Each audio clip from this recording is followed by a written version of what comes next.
Hello, welcome to the Campervan kitchen. Today I'm going to be cooking slightly differently by smoking. And here you can see that I have a smoker, and it's very handy for smoking any type of food, whether it be poultry, fish or meat. They all go in here just the same. What we have is an virtually airtight slide. You can see it's similar to a military mess tin, really. Stainless steel.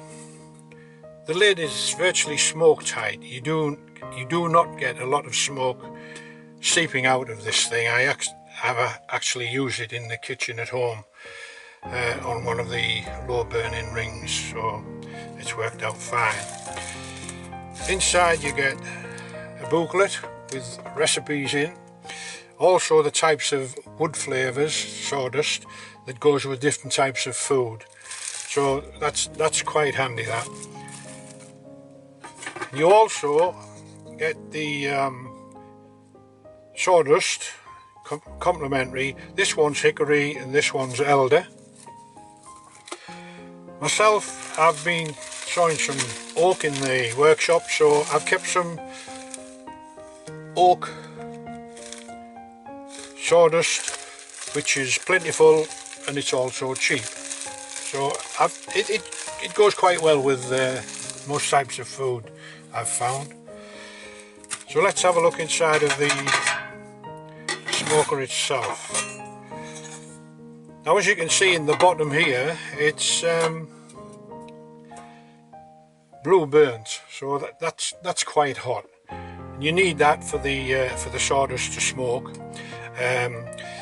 3 or 4 dessertsfuls of sawdust in the bottom of there would be ideal for cooking a meal, which, depending on the heat source, is something like 20 or 30 minutes.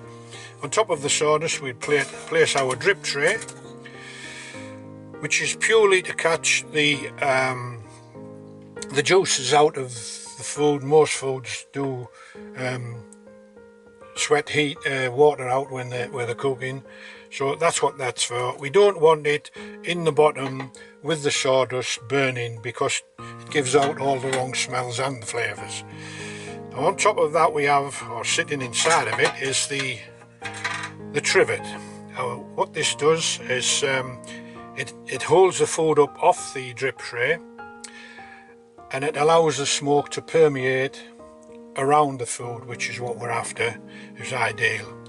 Now, today I'll be doing, like I say, some chicken breasts. So what I normally do is, just to save a bit of the mess that goes into the drip tray, I put that on the top, put the chicken breast on there, and it saves, like I say, a bit of mess, but it's also easier to lift the food out when it's cooked.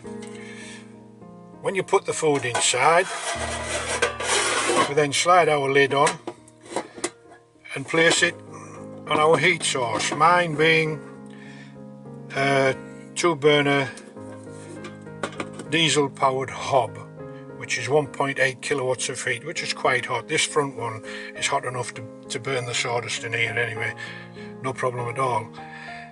So after putting some sawdust in there, I'll be switching the heat on. When it starts to smoke, that's the time then to put your food in. It's actually warming up. I'll be preparing the chicken, so here goes.